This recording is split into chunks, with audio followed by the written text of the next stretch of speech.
ассалому алайкум тамошобинони муҳтарам, ман ҳуқуқшинос ҷамшед ёров мебошам ва шумо дар барномаи чӣ бояд кард иштирок доред. дар ин навбат мо дар бораи 10 амали муҳим пайдарпай ва қонуние ки ҳангоми боздошт кардани шумо бояд онро иҷро кунед гуфта мегузарем.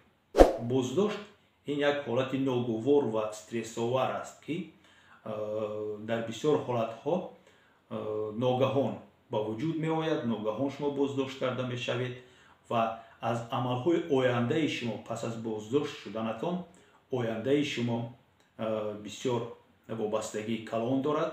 Набояд шумо ба ягон хатогӣ роҳ диҳед ки ҳуқуқҳо ва озодиҳои шумо ё ин ки наздикони шумо халалдор карда шавад. Албатта ин амалҳо, ин хатогиҳо аз надонистани қонун, аз тарс, аз фирифта шудан ба суханони кормандони мақомоти қудратӣ ва ғайра ба вуҷуд меояд.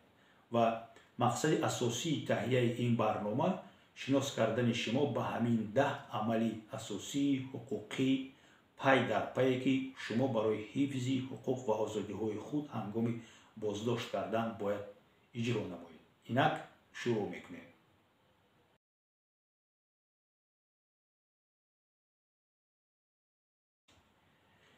якум коре ки шумо бояд онро иҷро кунед ва ин кор мунтазам дар давоми ҳамон давраи боздошт бояд иҷро карда шавад ва онро бояд ҳеҷ гоҳ фаромӯш накунед, ин нигоҳ доштани оромӣ мебошад. Шумо бояд ором бошед ва ҷангу ҷанҷол бо кормандони мақомоти қудратие ки ба манзили шумо, ба ҷои кори шумо ё ки дар дигар ҷо шуморо дастгир карданду нияти ба мақомот бурдан доранд, ҷангу ҷанҷол накунед, суханҳои қабеҳ назанед, муқобилият накунед, даштном надиҳед, то ин ки дар оянда нисбати шумо боз як парвандаи дигар ба монанди нофармонӣ, иҷро накардани фармони мақомоти қудратӣ гуфта боз як парвандаи дигар ба шумо ҳатман бор накунад. Агар ҳарчанде ки ҳам донед ки боздошти шумо ноодилона аст, ором бо кормандони мақомот ба ҷое ки онҳо шуморо даъват мекунанд бояд равед. Якум ва муҳимтарин ин нигоҳ доштани оромӣ аст.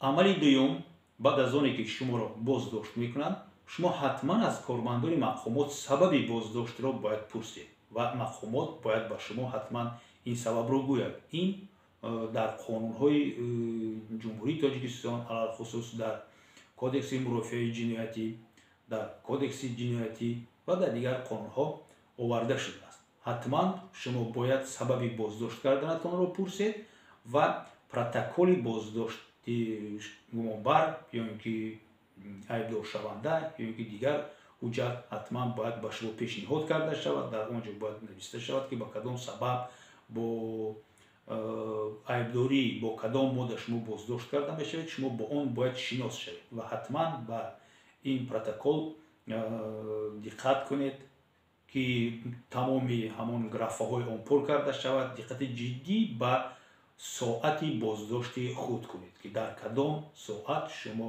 боздошт карда шудед, дар кадом соат протокол тартиб дода шудааст.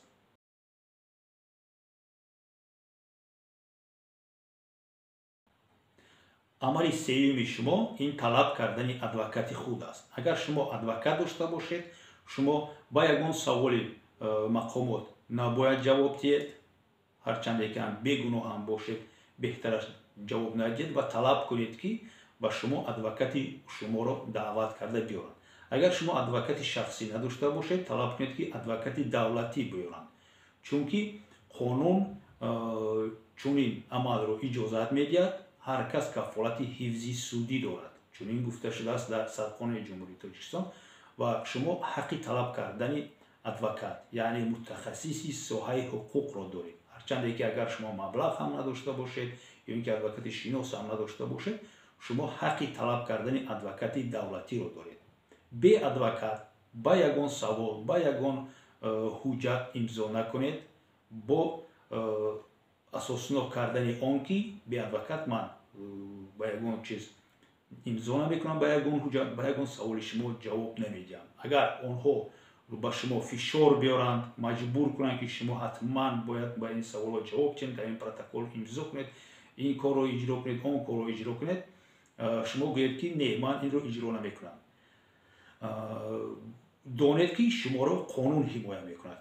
барои имзо накардан ё ин ки барои ба саволҳои маҳкамот ҷавоб надодан ягон ҷавобгарии ҷиноятӣ нест. дар ин ҷо як камтар аз мавзӯъ берун мебароям ва мегӯям ки фақат ба саволҳои муфаттиш, прокурор, дилхоҳ кормандони мақомоти қудратӣ ҳатман ҷавоб медодагии инсон ин шахсе мебошад ки ӯро ба сифати шоҳид даъват карданд дар парванда. шоҳид ҳатман бояд ки ба саволҳо ҷавоб диҳад. агар ӯ ҷавоб надиҳад ё ки ҷавоби дурӯғ гӯяд, нисбати ӯ парвандаи ҷиноятӣ оғоз карда метавонанд ки ба ҷавобгарии ҷиноятӣ кашанд. вале ки шуморо аз сабаби ки шумо боздошт карда шудаед, шумо гумонбар ҳастед, ин талаботи қонун ба шумо дахл надорад. шумо метавонед ки умуман гап назанед, ба ягон савол ҷавоб надиҳед, ягон ҳуҷҷат имзо накунед. талаби адвокатро кунед. баъд аз шинос шудан ба маводҳо, баъд аз машварат бо адвокат метавонед ки ба хулосае оед ки ба саволҳо ҷавоб диҳед, ба ҳуҷҷатҳо имзо кунед ё ин ки не.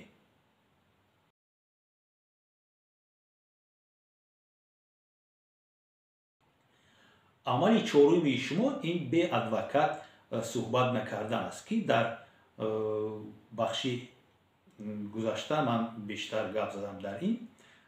ин ҳам барои шумо ба фикрам маълум аст ки бе адвокат ягон сухан нагӯед, бе адвокат, бе машварати ҳуқуқии ӯ ягон ҳуҷҷатро имзо накунед. ҳарчанде ки мақомот метавонад ба ҳилла раванд ва гӯянд ки бале мо адвокатро занг задем, ӯ баъди ним соат ё ки як соат пайдо мешавад, ҳоло биё акнун ҳамчун бародар моро гӯ ки дар фалон ҷо будӣ, чӣ кор кардӣ, вайро мешиносӣ, инро мешиносӣ. ҳаргиз ба ин ҳиллаи онҳо наравед. дар бораи он саволҳо, дар бораи он ҳодисае ки вобаста ба он шумо даъват карда шудаед ё ки маҷбурӣ оварда шудед, ягон ҷавоб надиҳед. мунтазири адвокати худ шавед, мунтазири адвокати давлатӣ шавед. пас аз машварат, пас аз таҳлили вазъият, баъд ба саволу ҷавоби, баъд аз таҳлилу машварат метавонед ки ба саволу ҷавоб шуруъ кунед бо кормандони мақомоти қудратӣ.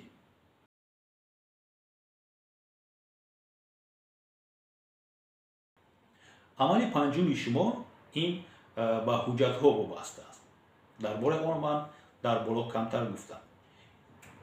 то ягон ҳуҷҷатро пурра наомӯзед ва он нуқтаҳое ки ба шумо номаълум ҳаст напурсед, машварат нагиред, ҳатман бо иштироки адвокататон ба он имзо накунед. дар бисёр ҳуҷҷатҳо, дар протоколҳо бисёр ҷойҳо холӣ партофта мешаванд ва ба шумо хоҳиш мекунанд ки поёни саҳифа ба имзо кунед. ин амалро иҷро накунед. ҳатман тамоми ҳуҷҷатҳо дар ҳузури адвокат имзо кунед, онро хонед, худатон хонед, чизе ки намефаҳмед аз адвокат пурсед ва баъд аз таҳлил, машварат метавонед ки он ҳуҷҷатҳоро шумо имзо кунед. агар шубҳа пайдо шуд ки ин адвокат ҳам адвокати давлатӣ ҳаст мисол ва ба манфиати мақомот кор мекунад, аз имзо кардани чунин ҳуҷҷатҳо дасткашӣ кунед. ё ин ки дар ҳуҷҷат нависед ки ман ба матни ин протокол розӣ нестам, матни протокол ба ман дуруст хонда фаҳмонда дода нашудааст ва ман норозигии худро баён мекунам гуфта дар ҳамон протокол дар поёнаш менависед ва имзоятонро мемонед. фақат дар таги як ҳамин гапи худатон ки ана ҳамин гапи навиштагии ман онро тасдиқ мекунам, на ин ки тамоми протоколро. ман ҳамон чизе ки навиштам, яъне ки ман розӣ нестам ба ҳамин протокол, ҳамонро дар тагаш имзо кунед.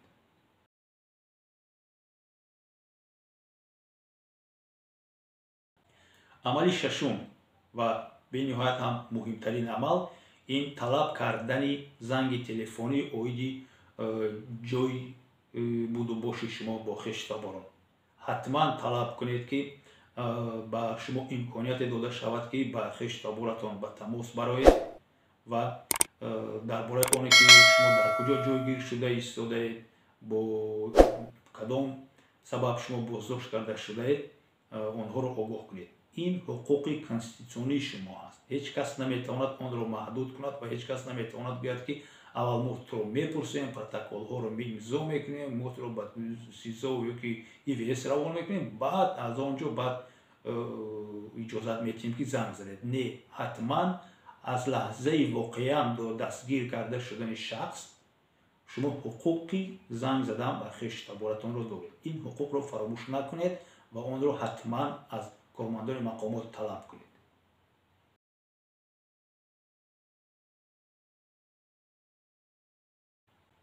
البته که دوستان گرامی، کار و فعالیت مقامات قدرتی جمهوری تاجیکستان بسیاری از این کارمندان به زوراوری، به تهدید، به ترس، به شکنجه، به دشنام و شانتاژ و دیگر نمیرود، چون که خود سیستم چنین کارمند چنین شکلی بررسی و ترتیب دادن پرونده ها را ساخته است که پروفسیونال ها لازم نیستند. اونقدر هم مفتشانی که با عقل کار میکنند و پرونده ها رو فاش میکنند، اونقدر کارمندان اپراتیوی که در حقیقت مهارت و ملکه دارند در سیستم حاضره عدلیه تاجیکستان لازم نیستند. چنین اشخاص از کار بیرون کرده میشوند و در دیگر کارهای برای زندگیشان پیش بردن مشغول هستند.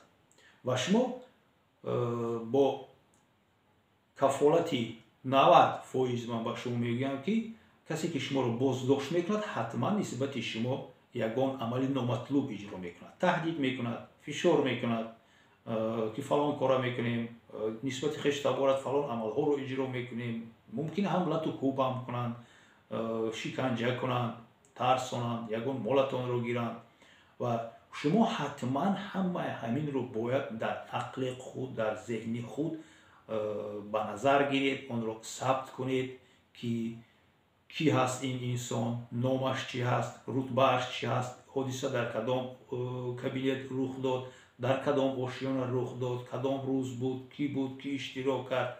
همه جزئیات همین عملهای غیر قانونی کارمندان رو به نظر گرفتن، آن رو به ادوکات خودتان میگوید و حتما از بالای این عمل نامطلوب آنها باید که شما شکایت کنید، نه وابسته از آنی که شما رو آزاد میکنند یا اینکه بعد از این بازداشت نسبتتان پرونده آغاز کرده می شود و پروندهتان به سود میرد و یا اینکه شما زندانی میشید. حتما چنین عملهای غیر قانونی کارمندان مقامات باید پیشگیری کرده شوند و به انیق دلیل، به جزئیات عملهای آنها، به نشان دادن رول هر یک نفری اجرا کننده چنین عملهای نامطلوب با جوابگیری جنایتی کشیدن آنها خیلی هم مشکل است. این رو فراموش نکنید.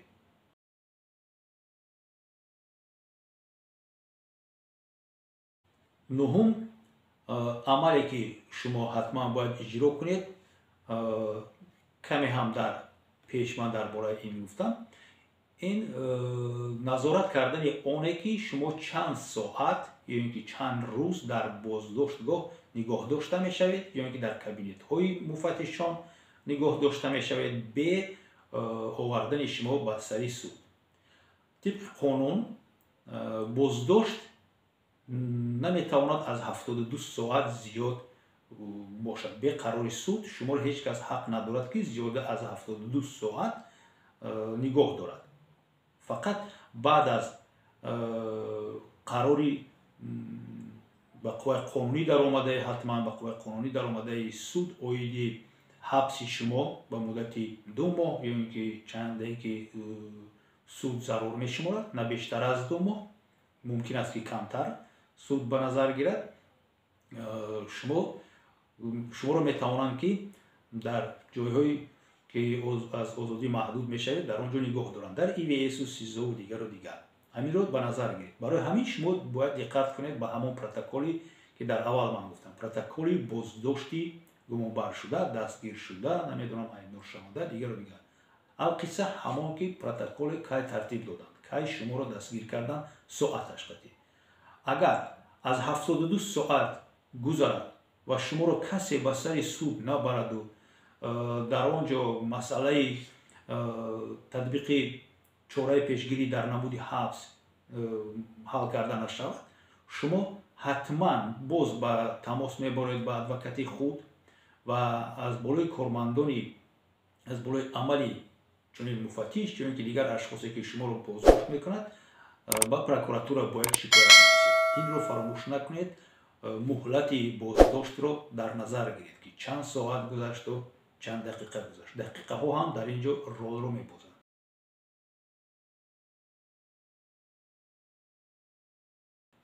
ва даҳум, охирон амал, охирон ҳуқуқе ки бояд шумо донед, ин донистани он аст ки шумо шахси боҳуқуқ ҳастед. боздошт кардани шумо маънои онро надорад ки тамом шумо дигар ягон ҳуқуқ надоред, шумо ба ягон чиз эҳтиёҷ надоред ва чӣ коре ки мехоҳанд кормандони мақомот кунанд онро иҷро мекунанд. Не, шумо ҳуқуқ ба ҳимоя доред, яъне ки шумо ҳуқуқ доред ки худро ҳимоя кунед, шумо ҳуқуқ доред ки адвокат гиред, шумо ҳуқуқ доред ки даъват кунед ки агар адвокат надошта бошед, агар боварӣ надошта бошед ба он адвокате ки аллакай иштирок кард ё ин ки ба шумо тавсия медиҳад, шумо ҳуқуқ доред ки ариза нависед ба шахсе ки парвандаи шуморо пеш мебарад, оиди он ки ягон шиноси шумо, наздики шумо ҳамчун ҳимоятгар дар парванда ҳамроҳ карда шавад. Ин ҳуқуқ ба озодии шумо, ҳуқуқ ба ҳимояи шумо аст. шумо ҳуқуқ ба саломатӣ доред. баъзи саломатии шумо агар ногувор бошад, ҳатман талаб кунед ки ба шумо дороворӣ дода шавад ё ин ки шуморо ба ягон муассисаи тиббӣ кӯчонанд барои муолиҷа, барои ташхис, барои дигару дигар. шумо ҳуқуқ ба хоб доред, ҳуқуқ ба истироҳат доред. набояд аз 8 соат зиёд шуморо дар як рӯз пурсупос кунанд ва давомнокӣ ҳар як допрос пурсупос набояд аз 4 соат зиёд бошад. шумо ҳуқуқ ба шаъну шараф доред. мисол дашном, таҳқир, маҳдуд кардани ҳуқуқҳои шумо дар намуди надодани хӯрок, надодани об, бастани шумо дар батарею, бисёр азобу уқубатҳои дигар, ин ҳамаш нораво аст. аз болои он бояд шумо шикоят кунед ва риояи ҳуқуқҳои худатонро талаб кунед.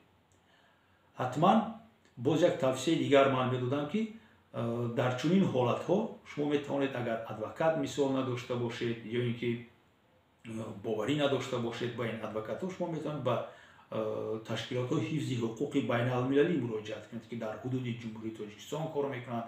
ташкилотҳои ҳифзи ҳуқуқи миллӣ низ ҳаст, метавонед ба онҳо муроҷиат кунед.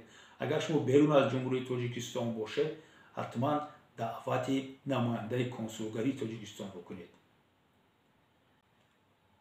умедворам ки донистани ин 10 қадами асосӣ, 10 қадами пай дар пай шуморо, ҳуқуқ ва уҳдадориҳои шуморо, озодии шуморо, шаъну шарафи шуморо ҳангоми боздошт кардан ҳифз мекунад ва сабаби он мешавад ки